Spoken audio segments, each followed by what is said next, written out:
What's up? What's happening? Welcome into Boston has entered the chat. George Balekji, Travis Thomas. Yeah. We got you guys locked in for the next hour. Hey, make sure to email us at chat@nesson.com. Use the hashtag NessonChat on Twitter or Instagram. Or leave a voicemail, 617-790-0928. We got plenty of voicemails later on in the show. We're going to hear from Sam Kennedy. We're going to hear from Craig Breslow, who had a one-on-one with Jemiah Webster, Alex Cora, Garrett Crochet, Trevor Story, Jaron Duran, Walker Buehler. We're going to hear from everyone around the Red Sox. Still trying to get past and move on and look forward. Turn the page. That's it. Thank you, Trev. After the Rafael Devers trade, we'll hear from TC and Lenny too. Hey, Red Sox won 2-0 over the Mariners, matched and continue to exceed their season high win streak. Now a half game up in the final wild card spot, Trev. 2 games above 500. Come on. But we're still going to talk about this Rafael Devers trade because it is the biggest thing in sports right now. That's what we do on Boston is enter the chat. Taking what you guys are blowing your group chats up with your boys, your friends, your gals, everyone. What you're talking about in your group chats, we bring it here. And that's why we want voicemails. T, how we doing? I'm doing good. And you know what I'm focused on, even though we're going to talk about Rafi, it is turning that page. It's that next chapter. I thought it started late night last night. I can't tell you that I stayed up. I definitely passed out, George. There's no question. I tried. I did the best I could. But I tell you one damn thing. I love the new chapter of Red Sox baseball because for everything you said, season high, 6-game win streak. You have a wild card spot right now. And here's the other thing, George. Yes, they are above 500, but they're climbing in that division too. And the way they played against these Yankees, sir, I mean, look here. If you can stay hot, you get in that second half of that season, George, hold your chin up. Hold your chin up. I want you to look me in the eye when I say this. These damn Yankees, those sphincters are going to get tight in the second half of this season. You watch what I say. This division lead is not out of question that the Sox can catch them. Yeah, I'm talking that talk because I told you this would happen. I told you. All the Sox needed was a streak. All they needed was to get hot. And look at us. We're right in the middle of it. If they can stay hot before All-Star break, come out of the break, second half of the season, they may hawk them Yankees down. I'm speaking it into existence. It's not I don't love the energy. It's playoffs. I don't care if it's division. You want the wild card. Facts. You don't want that bye. Yeah, good point. They haven't made the postseason since 2021. That's a good point. That's part of the frustrations of everything, too. A team that was streaking in the right way. A team that was performing in the right way. Get me to the postseason. Yes. Get this team to the postseason. That's what matters. I don't care how you get in. That's right. I don't care when you get in. It could be 30 days out from the end of the regular season. It could be on the final day, the final out, the final inning of the regular season. Get in. Just get to the big dance. Yeah. You aim for a button, you're going to miss by this much. Right. You aim for a head, you're going to miss by a mile. That's right. That's right. Let's hear. This is Sam Kennedy talking on the Zoom presser that the Red Sox held last night. So today, of course, Tuesday, June 17th. Good morning, everyone. This was Sam Kennedy last night, Monday night, talking to the media after the Rafael Devers trade. I think it's pretty clear that we couldn't find alignment with Rafi. Is the truth. We all worked at it over the last several months, going back to the off season, starting with Alex Cora and Craig and the staff. And then up to me and all the way up to John Henry.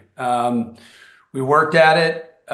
We had a different vision for him going forward than he had, and we couldn't get there. We couldn't find alignment, and we reached that inflection point and made the decision to make a big move.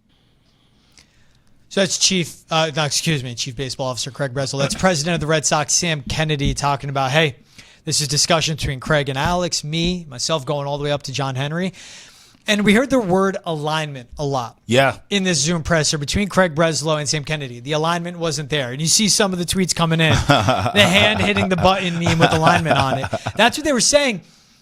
They were protecting Rafael Devers even though he was traded. We see that tweet from Tyrese Maxey's stand account.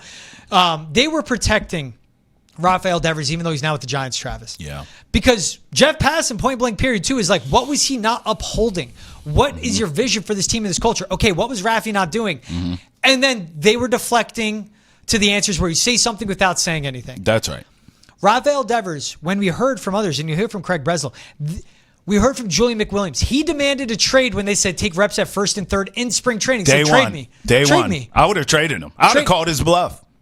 They did. Shop him around. Get the highest price. You have the time. If Rafael Devers is saying trade me, that's right. And you see he's not aligned with the ball club.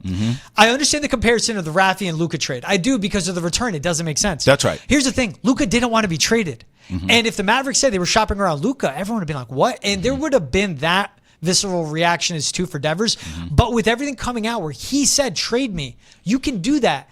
And you can find a deal in place and get a better return of major league hitters and major league players, right? Yeah. So, but the alignment word was thrown around a ton. Rafael Devers was not aligned with what the team needed. And that's a guy that, hey, we're going to have you at DH. Cool, I'll play DH. Hey, Costas went down. And remember when we said in spring training, take reps at first? We want you to take reps at first. We need a first baseman. And you said you're a ball player. I'm not doing that. Yeah. And then when Christian Campbell volunteers to say, hey, let me take reps at first. Let's see if it works. He got mad at him. And Rafael Devers gets upset with Christian Campbell. You can't have that. No, you can't. That's an awful influence in a clubhouse. You may not like it, and you may not want the Red Sox to have their way, Rafael Devers. You can be petty like that, but then you can't go up to someone and go, don't do what's best for the team. That's when it's an issue. An awful example in a young clubhouse, because I'm going to tell you right now, I said this to you this morning when we were talking about this before the show.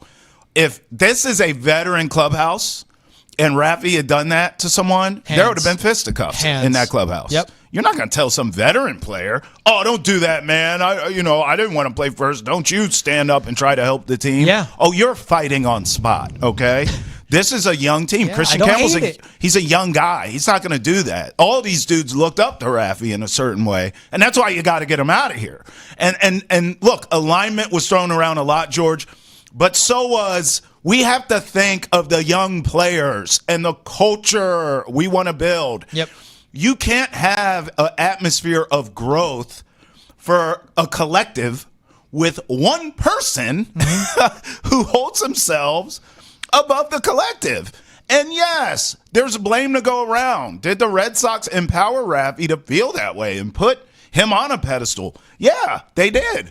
Okay? And Rafi's guilty too, because once he got that money, honey, he changed. All right, I can't promise you I won't change if I get some money, but at the same time, it's on the Sox to keep him in his lane. And hey, nothing's bigger than the program, man. Nothing's bigger than this brand. They didn't do that with Rap. They shouldn't have to, but they didn't do it. Okay, so I get it. The more stories that come out, the more we hear all these front office people and Alex Cora talk about the Rafi Devers experience, the more I understand why you had to move him. But I would have moved him day one. That's the only. My thing is, yes, the return, George, but also the timing. I did not like the timing of this. Now, according to last night, it doesn't kill you, right? The momentum's still going. But I just look at it. If he told you day one to your face, I'm not doing that, trade me. I don't care. Yeah. No problem, buddy. He would have been out the same night or the next day. I would have shopped him, to your point, and tried to get something better. But, man, what? I'm not trying to make this work. You just told me to my face you want out. There's a door, dog. Don't let the door hit you or the good Lord split you. You got to get to stepping. That's the only thing I think. I think the Sox gave him too much leeway, in my opinion. I mean, he was performing. He hit that wall, and you could see where now I get it where the Red Sox, like, we got to move on. His numbers the last 15, 20 games were terrible, and they were not up to his standards. Sure. It's poetic in a way he hit a home run his last game, and it was against the Yankees. Yeah. But he was not hitting that well. That's still a generational bat you need to get a better return for. Now, here's Arjumai Webster catching up with Craig Breslow. This was before Monday night's game against the Mariners, in which the Red Sox won 2-0. This one is in the dugout in Seattle before Monday night's game. All right, thank you very much. Here with Red Sox Chief Baseball Officer Craig Breslow, and Craig seemed to be a lot of shock when it initially went down. How long had the deal been in works to trade Rafi? Yeah, we had some initial conversations a few weeks ago, and there's kind of like a natural ebb and flow to those conversations. Times where you feel like we're miles apart, and other times where you feel like, oh, this really could happen. But ultimately, it got to a point where we felt like executing on this trade was what was best for the Boston Red Sox, and that's the commitment that I made when I took this job. You mentioned that point, and you guys mentioned there was an inflection point. When did you realize it was probably at a position where you guys would not come to a resolution and the move needed to be made?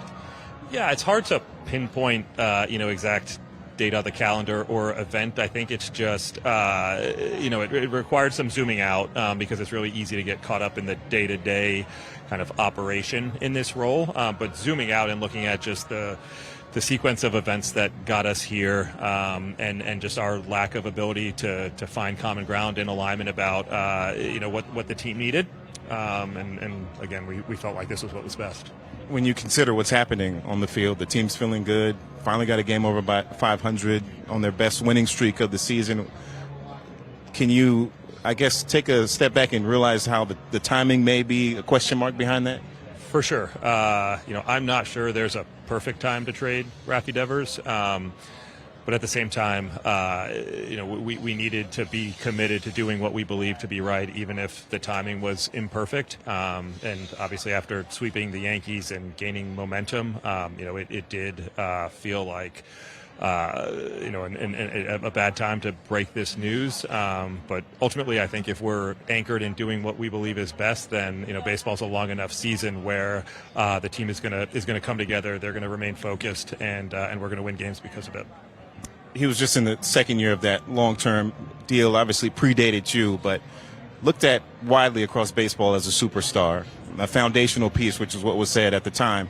How do you view the foundation of the organization now?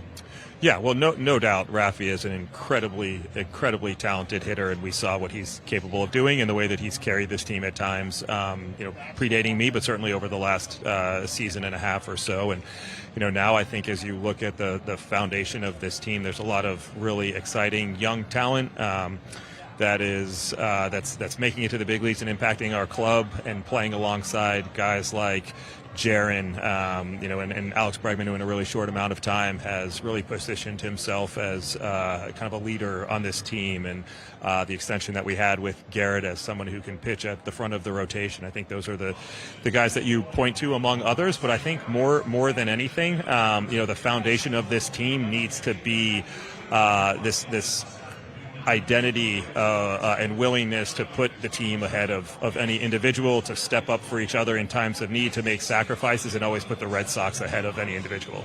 You're here in Seattle. Not sure if this was a pre-planned trip, a part of the travels that you make over the course of the season, or was it just so you can get in front of the team and address them personally? Yeah, I felt like it was really important for me to be here with the team. It's not a trip that I was planning on making, but I'm here to answer questions that anybody has, to make sure that our guys understand that we believe in them in the same way that they believe in each other, and in no way should this be taken as waving the white flag on our season, but rather an opportunity to continue to come together and play good baseball.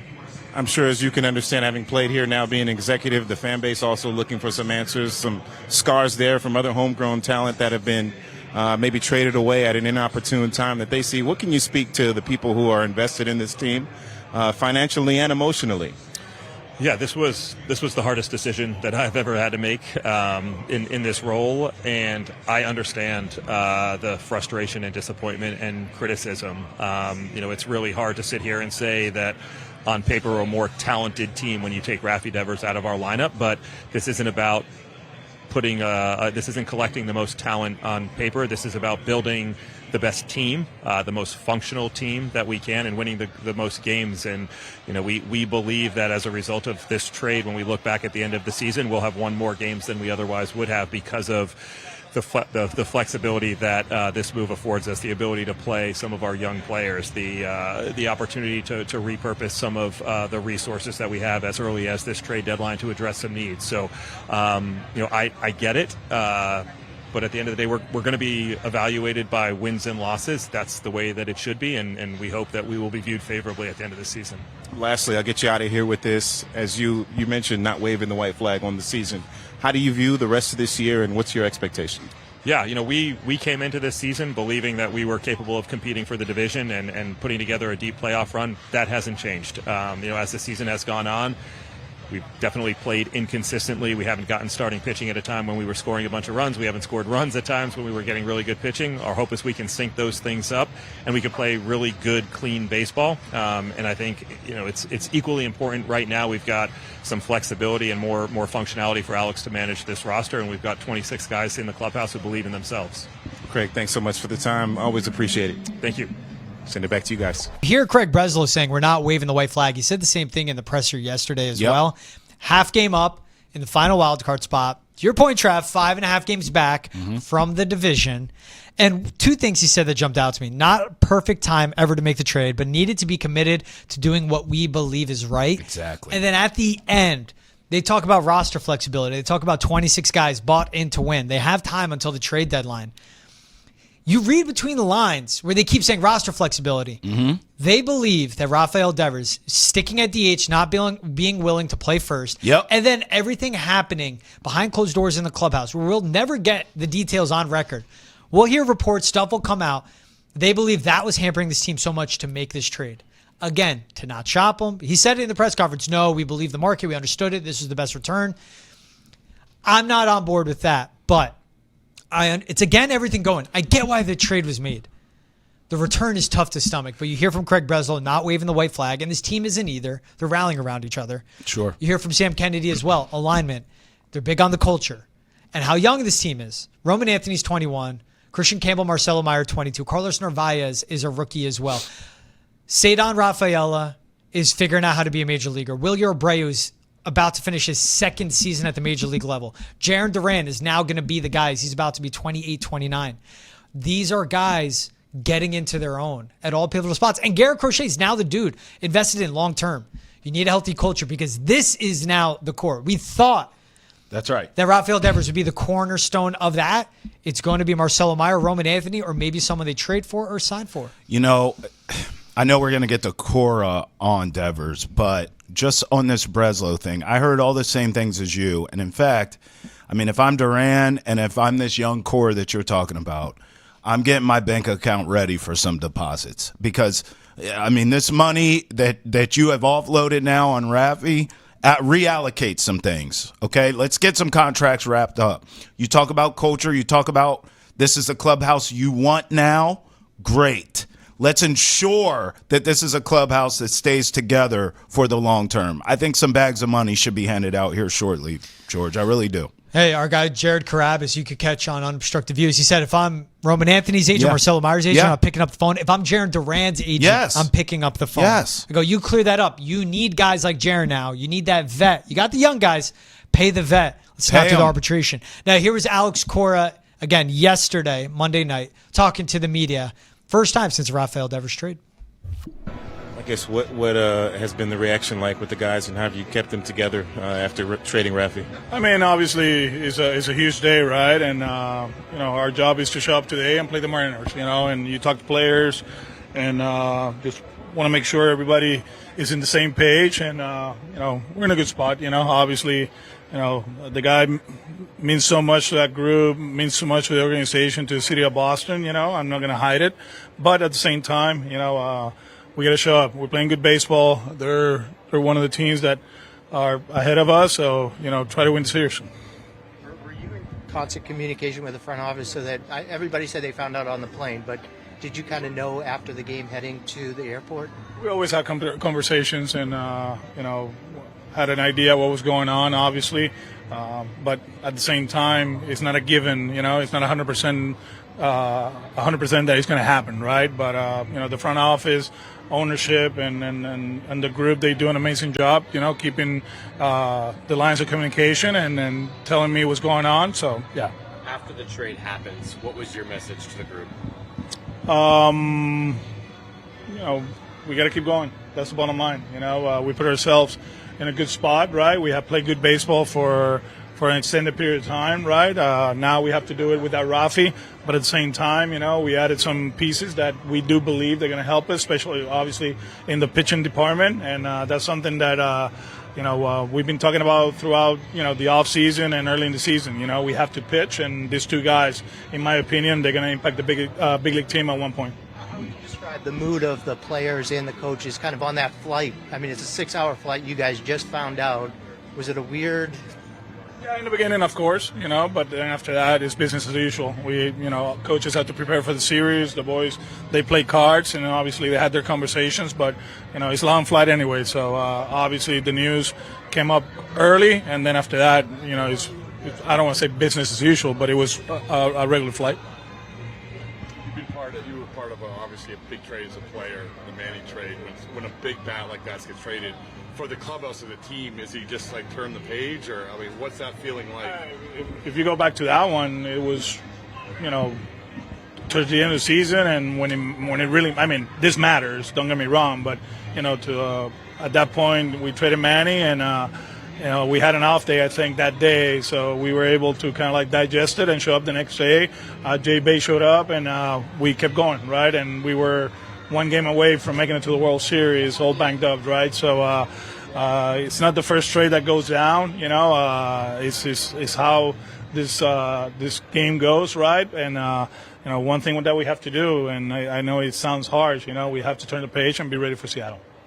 Do you think with the guys you do have in the clubhouse that you can adequately replace Rafi, or at the very least, manage his loss? Rafi Devers is Rafi Devers.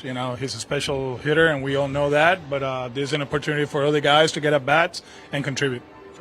Why do you think it didn't work out? I mean, 2 years into a 10-year deal.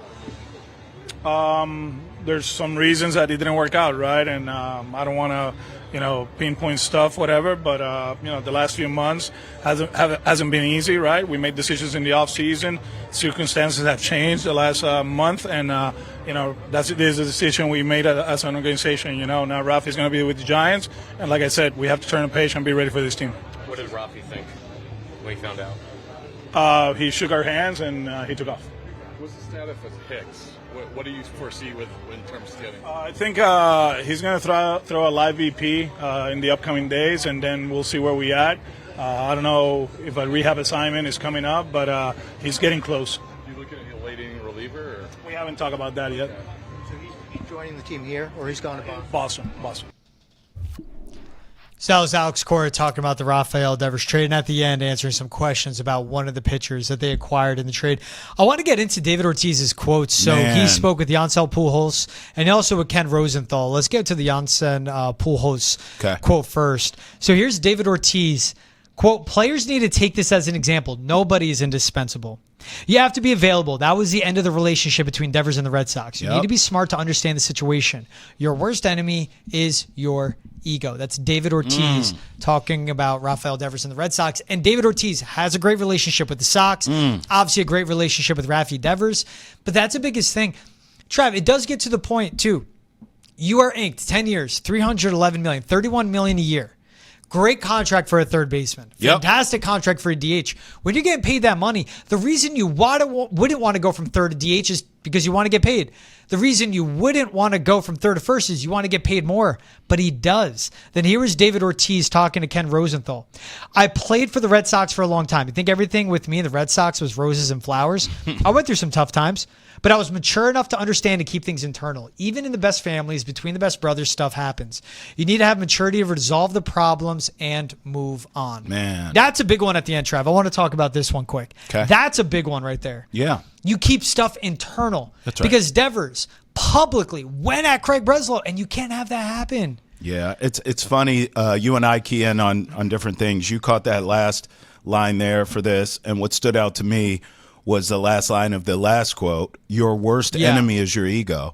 I mean, listen, David Ortiz is giving us some Aristotle stuff here. Like, these are quotables for all of us in our everyday lives, right? So, I get it, and he's absolutely right. He goes on here, I think it would be easier if you pay that kind of money to say, F it, let's do it. But players' egos play a big role sometimes. I've seen it with so many players. Sammy Sosa, A-Rod, my friend, Manny Ramirez, you name it. And guess what? At the end of the day, you know you did wrong. Once you mature, you understand. I mean, this is deep stuff here, George. And that's a big part of the maturity of it. And Rafael Devers, young, but he's 28. That's right. And maybe he'll mature now in San Francisco because he saw a team that committed to him for the next 10 years, that committed to him as a cornerstone guy, committed to him financially, and he performed. They stepped up and paid him, and he held up his end of the bargain as well. Through the age 27 season, he's still on a Hall of Fame trajectory. He would have finished first, second, third, every hitting category in Red Sox history. That's right. Right? But he wasn't doing what was best for the Red Sox to an extent. And that's what led to the ending of this. George, think about this. If you're from Rafi's perspective, right? You've been on some bad teams now. You've won, and you've been on some bad teams. You have all these young cats up here who can play, right? Yeah. It feels like the tide's shifting. We can win games. All you have to do, Rafael Devers, is get in line. Do what the team's asking you to do to help the team. And you still couldn't see that? Good riddance. I'm sorry. Good riddance. If you can't see the talent that this team has and the potential that this team has, and you don't want to be here, man, get up out of here, man. And it still falls on me, too, though. The manager has to find a way to break through to him. No doubt. I'm sure he tried. No doubt. David Ortiz tried. I doubt that there's no way he tried talking to Rafi and breaking through to him. And now I don't know anything of this. I don't know David Ortiz, and wouldn't know me from a hole in the wall. But I bet David Ortiz, to a point, maybe goes to someone with the Red Sox and goes, I'm not getting through to him. Yeah, he said he wouldn't return his calls, bro. They're probably trying everything. Cora, Like Breslow, what? Sam Kennedy, John Henry, David Ortiz, whoever his mentors are, and he's not listening. Stubbornness, as David Ortiz says, ego. And that guy could have the biggest ego in the world. He's the most clutch playoff hitter in the history of baseball. He said we had issues. I was just mature enough to realize it was bigger than me. Maturity is self-reflection, introspection. Self-awareness. Going, okay, I messed up. I'm not taking all the blame, but I wasn't 100% right.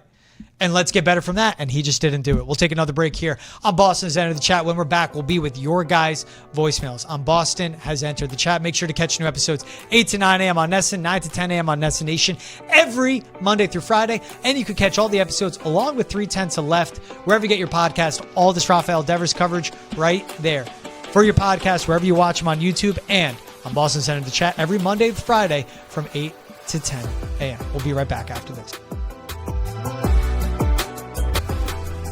Welcome back to Boston Has Entered the Chat. All right, Trav, you guys know it. We have our voicemail hotline, 617-790-0928. Also use the hashtag NessonChat. Also email us at chat@nesson.com. Yep. Shout out Mark from Arlington. Left a 5-minute voicemail. The machine cut him off. What? So we know there's a cutoff in 5 minutes. Went on a rant. We cut it up into the little best of. Here's part one. Here's Mark from Arlington, the voicemail he left us. For me, it goes back to Mookie Betts. When the Red Sox decided to not go in on Mookie Betts, he's not going to be our 10-year, $300 million player. They kind of were saying Devers is the guy the whole time. I mean, and they let Xander walk. I think we understood that, especially after signing Trevor Story. But I mean, they committed to Devers years ago. And I understand he was a young player then. Maybe they were still hopeful that I guess he might mature more, but listen, when you pass on Mookie Betts, who is a Hall of Famer, and of course is a more all-around player than Rafael Devers, the guy plays the infield and the outfield, is obviously a professional hitter, not too far below Devers on sort of the hitting hierarchy of today's game, and of course above Devers in pretty much every other category. You pass on him, you say that Devers is going to be the guy because he's a generational hitter, but you don't make sure that all the other aspects are in place. And I think it's on the Red Sox as an organization. Mookie Betts trade. That's that's par for Red Sox fans too. Within the last 5 years, there's been 2 monumental trades. Yeah. Where you have Mookie Betts being traded to the LA Dodgers. Now Rafael Devers being traded to the San Francisco Giants. Where there are guys that are homegrown talent, cornerstone franchise players, and they're traded away. Mm-hmm. You would hope with the contract and the commitment, and it seemed like it. They were good with Rafael Devers. He's the guy. They paid him. Because Mookie was arbitration his last 3 years, even to the point where he's getting $20 million a year from the team. Like they're paying him a high AAV. Sure. But it wasn't long-term commitment. But again, Red Sox step up, they paid him. Rafael Devers was performing, Trav. Yep. But he wasn't holding up his end of the bargain. And it doesn't have to be the vocal leader. He never wanted to be the leader, but it's being a guy that can lead in some capacity and be good for the team. He wasn't that. But to Mark from Arlington's point, I understand, and that's a pain a lot of fans deal with. It was Mookie, now it's Rafi. Shout outs to Mark. He also brought up Xander Bogaerts taking a walk, too. Yeah. I don't necessarily think, and I hear this from a lot of fans, and I do obviously understand why. It's been brought up in the media, too. But I don't necessarily think what happened with Mookie, Xander, and Devers translates to this young core here now. It's not a one-size-fits-all thing. It doesn't necessarily mean that you can't keep this young core that they have now and the clubhouse culture that they have now together for the long term just because of what happened in the past. I still think there's time for the Red Sox to figure it out, keep a Duran, keep all these young guys together.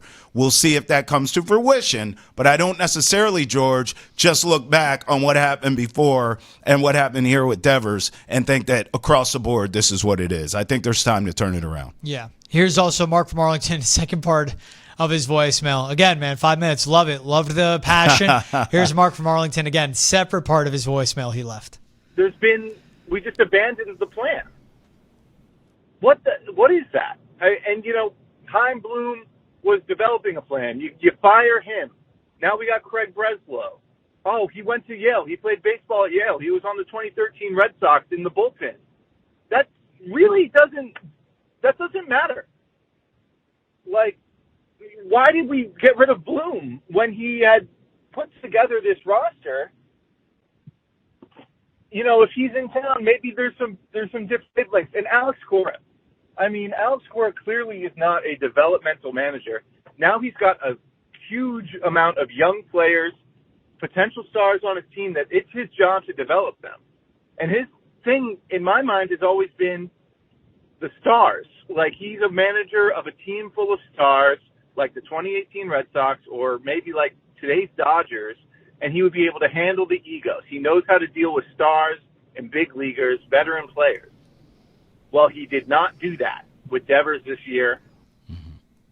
Yeah. So, look, you bring I can't up push back on that one. You bring up Chaim Bloom, but like you would not have Garrett Crochet or No. Alex Bregman if Chaim Bloom is here. Yeah, he had a good point with Cora, I think. Yeah, Cora needs to step up because in a way, like his talent also Yes. is like talking to a Rafael Devers. But again, if Yes. Devers is traded, and Alex Cora can't get through to him, and that's his guy that he's Right. been with, and he's seen him come up Right. from being a platoon type, a utility type guy in 2018 to the superstar he is now. Mm-hmm. If Cora can't get through to him, and as the guys who mentioned can't get through to him, then that leads to a head. But yeah, at the end, look, Chaim Bloom, no. He wouldn't have traded for Crochet. Teams weren't picking up the phone at the end because he was holding on to all the prospects. Right, and that's was right. so delusional with trade That's right. value. You got to No move deals on, were getting Mark. done. You got to move on from that, Mark. Those days are gone. But as for Alex Cora, this will be a new challenge. It's all Yeah. young guys. It's all fundamentals. It's all developing now.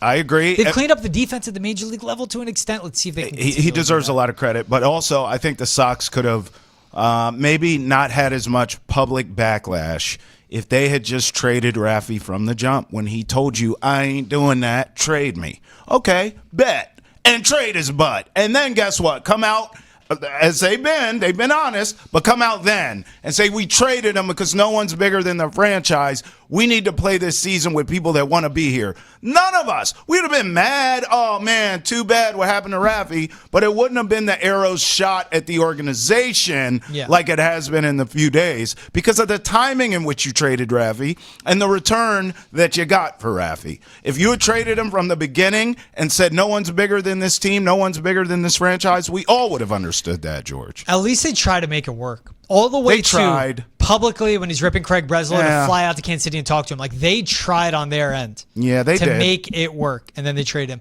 Here's another voicemail. We got our guy Don from Reading. Yes, I have been a Red Sox fan since I was 5 years old. I'm 81. And I would have fired or thrown him out or kicked him down the street because how often can you ask somebody to do something? You're paying them multi-million dollars a year, and they say, no, I don't think I'm going to do that. Okay? And I saw him run the other day. He could have beat out an infield hit. He only missed it by 1 foot, and he was jogging. So I've had it with I like the Red Sox, and I like what they did. In any company, they would have fired that guy on the spot, and that's what they should have done. That's right. Thank you. Don the OG, George. It's what they ended up doing. He's right. Well, none of us can go to work and tell our boss what the hell we ain't going to do and then not have any consequences. You can do it. You can go and say, I ain't doing a damn thing today, and kick your feet up on the desk and eat a cheese sandwich if you want. But guess what? Your boss can do something back, okay? That's a reality. Don the OG is correct. And if a boss decided to change something, though, you would hope there should be a better follow-up plan. Yes. Again, And he said it, Don, right there, that he was done with Rafael Devers. Yeah. And he's, I'm rooting for the Red Sox, putting him first. The Red Sox put themselves first, but the return, and I'll keep saying it, no, the you're return no doubt has to be major league level good players. That's right. Contributors. Some way or the next. Not a guy in Harrison where you're saying, yeah, he can become a high leverage relief pitcher, or a guy in Jordan Hicks who's on the IL, a 20-year-old right-handed pitcher, and a 23-year-old that was a first-round pick last year. Yeah. That's a tough part. Understand parting with Rafael Devers. Yes. The return and the way to get to that point, there has to be better return for the second best left-handed bat in baseball. Yes. And one of the best DHs in baseball. You've been outspoken with that. The other thing that I think you do a good job of is you say there was not going to be equal or greater value for Rafi Devers at this stage. However, there could have been a better return than what you got. And I think you've been very consistent with that. And I think most people agree with you. I think me and OG Don are on the same island of day one. If you tell me you don't want to be here and you tell me to my face, trade me and do your job and all that kind of nonsense, and you get mad at Christian Campbell for being a team guy, oh, no, you got to go, player. I would have had him out of there. Me and Don should be running things. No nonsense. 617-790-0928. That is the voicemail hotline. Leave us a voicemail. Again, we won't answer. You got 5 minutes max. You found that out from Mark. 5 minutes. You got 5 minutes. Leave us a voicemail. And, hey, you can go Red Sox to Pats to Celtics to Bees. You could leave 4 takes all in one. Yes. There's no rules except for 5 minutes because that's what the machine allows. No rules. 617-790-0928. Leave us a voicemail. We'll take another break on Boston has entered the chat, but we'll be back with plenty more Red Sox talking about their win over the Mariners. Woo! You'll hear from TC and Lenny breaking it down as well, and then we'll talk some Stanley Cup NBA Finals after that as well. Boston has entered the chat every day, 8 to 9 a.m. on NESN, 9 to 10 a.m. on NESN Nation, every Monday through Friday. Wherever you get NESN, also catch Boston has entered the chat and 3/10 left. Full Rafael Devers coverage wherever you get your podcasts, wherever you watch them as well. We'll be right back after this break here on NESN Nation. Right now it's just on us to move forward. We went on a good run this past week, and there were 26 guys that were playing hard, and obviously we're one down, but somebody's going to come up and fill that spot, and right now it's just kind of that next man up mentality. Yeah, I mean, probably just as shocked as everyone else. I guess that's kind of the best way to describe it. Didn't really see it coming.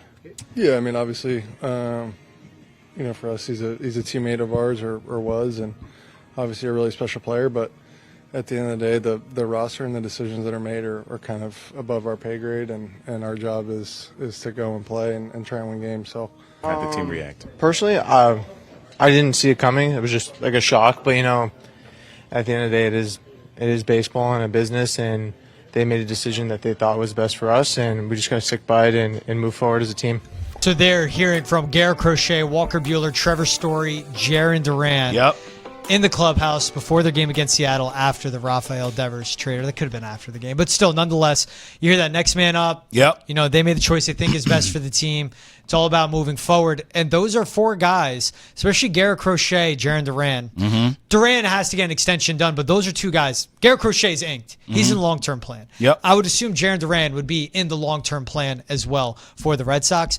Those are the guys, those are the voices that now have to take over in that clubhouse. Yeah, well said. And I thought everyone handled that the right way, answering the right way. This is business, as we talked about here. But specifically Crochet and Buehler, as they sort of elaborated, George, we just play snippets here, but as they went on in their interviews, both of them, I kind of personally appreciated what they said, which was, hey, listen, we were glad that the front office took the time to come and talk to us as players and let us know what's going on. We did appreciate that. However, you didn't have to do that. We're staying in our lane. We're players here. This isn't like, that's not our job. We don't run the team. You run the team. So run the damn team, and we'll go out there and play. I actually appreciated that because that's an old school sort of mentality, and that's what I think the Red Sox are trying to accomplish here with this move of Rafael Devers, of like, just go play. Keep the team. Keep it first. Keep the main thing, and we'll be fine. When you start saying, I'm not going to play this position or that position, or you don't tell me this or you don't tell me that, we got to get you up out of here, bro. That's not the kind of culture that we're trying to build. So I appreciated that from those guys. This is also, I mean, they beat the Mariners 2-0. Yeah. Lucas Giolito goes out deal. 6 innings pitched, 10 strikeouts. 6 innings pitched, 0 earned runs, Giolito's last 2 outings. That's right. Brian Bayo, the way he finished in that series sweep against the Yankees, 7 innings pitched, 0 earned runs. His last 3 starts, 6 innings pitched, 3 earned runs. 6 innings pitched, 3 earned runs. 7 innings pitched, clean sheet. It's more than Garrett Crochet now. It's Lucas Giolito. It's Brian Bayo. We've seen Walker Buehler pick his stuff up his last 2 starts, going more back to what he does as a pitcher, relying on his instincts and his experience. And now they're in the final wild card spot, a half game up on Seattle. They have 2 games left with the Mariners. Let's see if they can continue to rally. And they go from a team that was well out of the wild card race. We're going, can they get back in that they can make all the space in the world and create their own cushion? I mean, this is a team that has gone 15-12 from May 17th to now we're waking up June 17th. We'll see the noise they can make. And we got to talk about it too. A poetic home run in their first game after the Rafael Devers trade is Roman Anthony taking a fastball, sending it yard. His second major league hit, his first major league home run, and that ends up being the game-winning run for the Yankees as the Red Sox as they win 2-0 over the Mariners. They're sweeping the Yankees. They beat and took game 1 of the Mariners. They're continuing this win streak and the momentum they have and defensively what they're doing. Here's TC and Lenny DiNardo. They were on postgame last night. Here's them breaking down the latest Red Sox win. The Red Sox have their longest winning streak of the year, and they've won 8 out of 9, and they've done it on the back of terrific starting pitching. They are getting quality starts almost every night. Now the bullpen is rested. It's a recipe for success. Yeah, as the starters get deeper into games, that gives the bullpen a little bit more rest. They can go out and do their job. And what we haven't seen throughout the season up until the last 9 games is them going out and toeing the line and winning close games. We've seen so many one-run losses. This Red Sox club cannot contain that throughout the season. They're not going to be where they need to be. If they can go out and continue to win these 1-run, 2-1-run losses, this is where they need to be. Throwing more fastballs. We've been talking about that. Giolito was commanding the high fastball, had cranked up the velocity, and that sets up the breaking stuff down in the dirt. The velo was there. The command was there. It all starts with the fastball. Your breaking ball, your secondary pitches can only be effective if they have something to work off of, and that's the fastball. You locate that well early, you can get them out outside the strike zone late. How important was this win in the wake of all the news of Rafael Devers? Devers is gone. This is a young team. You're waiting to see how they respond. They get a home run from Roman Anthony. They win a 2-0 game. What does that mean to this group? It's huge to be able to get a W when all we were talking about today was the lack of the presence of Rafael Devers. It's something that, they're going to miss at certain points because that bat, you can't deny that. He's a force. But going out and win a close game like this is extremely important to let the Red Sox know that they can go out and continue to win ball games a different way. You don't have to go out and score 7 runs on the back of Rafael Devers. You can go out there and pitch effectively, field the ball effectively, and go out and scrape out 2 runs and win. Don't look now, but the Red Sox currently hold one of the 3 wild card positions in the American League. Playoff race back on as Boston has won 6 in a row. And this is also a team, Trav, that we saw. Jarren Duran had a 2-out triple, then was driven in. We saw with Lucas Giolito how good he was. Yes. Respond. 3rd inning, bases get juiced. He's facing the meat of the lineup. 3 strikeouts to get out of it. And Aroldis Chapman, the bullpen takes over. Bro. Lucas Giolito gives you 6 innings, shutout ball.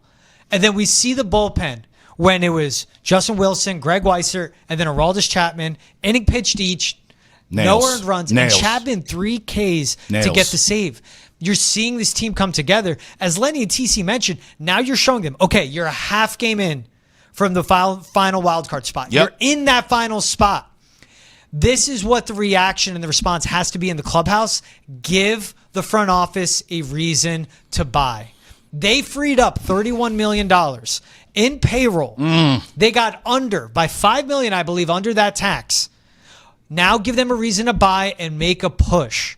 I understand the reaction, and it's still hard to realize a generational hitters with another team, and you didn't get immediate major league impact players. That bat's not going to be easy to replace. That's right. I understand what Duran and Trevor Story are saying, but that's not an easy bat to replace, and you can rotate the DH. Masataka Yoshida sounds like he's coming off the IL. Wilger Abreu will return from the IL. Those guys won't combine to do what Rafi does. But if you win and you push your way back and climb up the wild card ladder, Amen. you give the front office a reason to buy.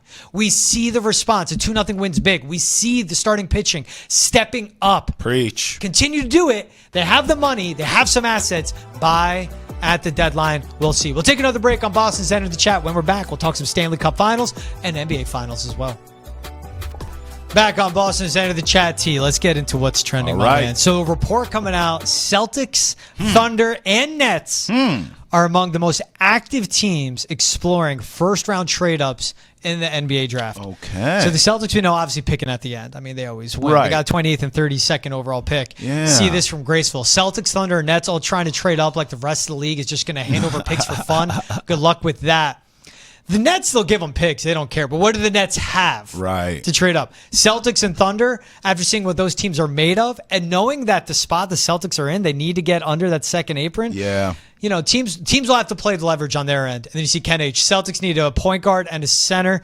Yeah, they have Derek White. We'll see when they move Drew Holiday. They do need a center. Al Horford's getting old. Kristaps Porzingis will be gone. Facts. Celtics need to get under the tax threshold. Yep. And they need to fill out this roster because they'll need shooting too because I don't think Sam Hauser stays, Trav. I tell you one thing. I don't either. I tell you one thing, though, George, is if they can't move up in this draft, okay, start thinking about next season because both of these draft classes, this draft class and next season, are ridiculous. And there's nothing to suggest to me that draft classes from here on out aren't going to be ridiculous. I mean, these kids now, between AAU and all the camps and all the things, they are just way more prepared for the pro game. And then, obviously, we understand the international flavor as well for the NBA now and getting players from overseas.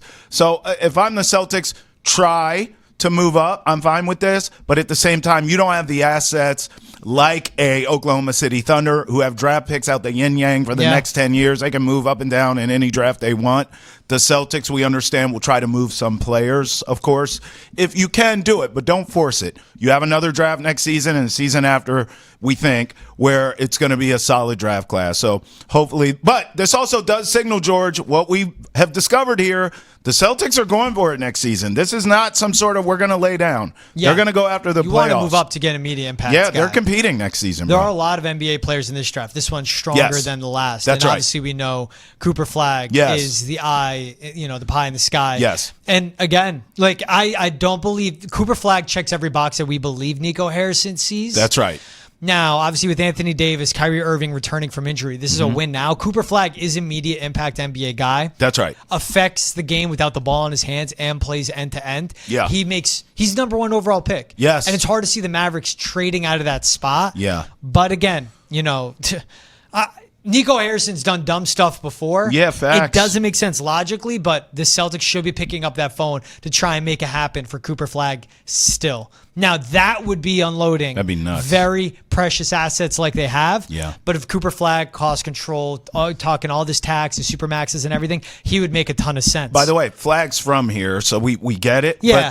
But look. Dude, he could be from Ashwaubenon, Wisconsin. He would make sense for the Celtics. Well, I'm saying it just adds to it. But as far as ticket sales and big name and brand. Yeah, I don't care. But I would say this. I feel the same way if they want to move up and get a Bailey or get a Harper or get a there's guys in the draft. Yes. Not just Flagg to be had if that's what you're thinking if you're the Celtics. Then That's all moving I'm up saying. to get an Ace Bailey, a big wing that can shoot and create a shot. That's what I'm that saying. makes a ton of sense. That's all I'm saying. Cooper Flagg might be too steep of a price. That's right. I get your mains. I never care, man. You know what I love when the player's from, dude. Where's he going to make his money? Yeah. And that's what matters end of the day, bro. Well, there's marketing, though, George. You can't poo-poo that part of it. He's Cooper already- Flagg on the Celtics is a dream for the NBA and for the Celtics. Yeah, it is. It's the NBA. It's Cooper Flagg. He's his own entity. Yes. I get it. Right? Yeah, the marketing. That 5% differential. No, I don't care. Cooper Flagg makes sense for the Celtics for basketball sense. That's right. If I wanted everyone that's from here, then the Celtics wouldn't have Jaylen Brown or Jason Tatum because they're not from here. Fair. And they got them.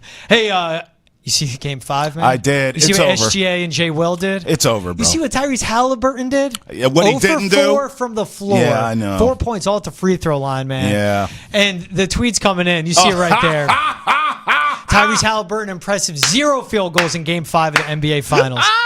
0 field goals. Now, Rick Carlisle saying he's playing through an injury. Yeah, Bro. This is the goated tweet right here. That's fantastic. Halliburton had an unreal run. I'm not going to take away what he did this postseason based off 1 or 2 games, but man, who are the guys that are number 1 on NBA contenders? That's SGA. Yeah. Who are the guys that are number 2? That's Jay Will. And you see this. More history from Shai Gilgeous-Alexander. Joins Kobe, Hakeem, and MJ. Only players in NBA history. Goodness gracious. 15 or more 30-plus point games in a single postseason. That's filthy. And then Jalen Williams went off as well, Trav. Yeah. Pull up the tweet on that one. 25-plus points in 3 straight games. Jalen Williams, 5th player of the last 40 seasons to do so in the NBA Finals. Before the age of 25, Kyrie, KD, D-Wade, Shaq. Man. Hall of Famers or Hall of Fame caliber players. Look at the company these two guys are in with him and SGA. That's a 1 and 2 on the NBA team. I will apologize to you right here before we move on because you told me to suggest that the casual fan doesn't know who SGA is crazy. You're absolutely right. And I would add, I had it wrong. Jalen Williams is the one that the casual fan doesn't know who he is, and now they know. Because both of these brothers have put everybody on notice. The Thunder are about to win the title. It is what it is. Man, it is nuts. All right, let's talk a little Brad Marchand Panthers. They're looking to secure a cup, up 3-2. Game 6 tonight in Florida. Yeah. Man. If they do this, and Brad Marchand can win the Conn Smythe, first player in NHL history, Trav, to score 5 or more Stanley Cup final goals, to score 5 goals with 2 separate teams. See the tweet from Ryan Whitney of Spin Chicklets. Is this the best Marchand has ever played? Not even exaggerating. He's been an incredible player for a long time, but this is something else. What he's doing, the game-winning goals, the plays he's making, the impact he has on the third line for the Panthers. I've said, dude, he's the second best right winger of this generation, only behind OV, who's one of the greatest players ever in NHL history. He's already a Hall of Famer. He has a cup, and he scored 11 goals in a Stanley Cup final run for the Bees back in 2011. He's a Hall of Famer already. This is not the punctuation. This is the exclamation on a Hall of Fame resume. He already has it. If he does this, wins a Conn Smythe, Panthers get this cup, which I think they do, man. I'm happy for Brad Marchand. I'm going down with the ship. I'm betting on McDavid tonight and Draisaitl, and I'm betting on him in Game 7. I'm sticking by my prediction. I think the Oilers win this. But if they don't, whether it's over tonight or 7 and the Panthers do it, Marchand absolutely Conn Smythe, for sure. But I'm still rolling with the Oilers here. I'm going down with the ship. I'm putting my money where my mouth is too, George. This Panthers team is too deep. They know how to have 6 goalies on the ice. Not just Sergei Bobrovsky, but the 5 guys in front of them. You may be right. It's goaltending is a difference. I cannot believe that Stuart Skinner or whoever gets it done for the Oilers. McDavid is fantastic. Yeah. Draisaitl's fantastic. The Oilers are healthy, but this Panthers team is different, man. That's right. How deep they are. He's Travis Thomas. I'm George Balekji. This is Boston is under the chat. Always make sure to catch Hour 1, 8 to 9 a.m. on Nesson. Hour 2, 9 a.m. to 10 a.m. on Nesson Nation. Every Monday through Friday, that's Boston has entered the chat.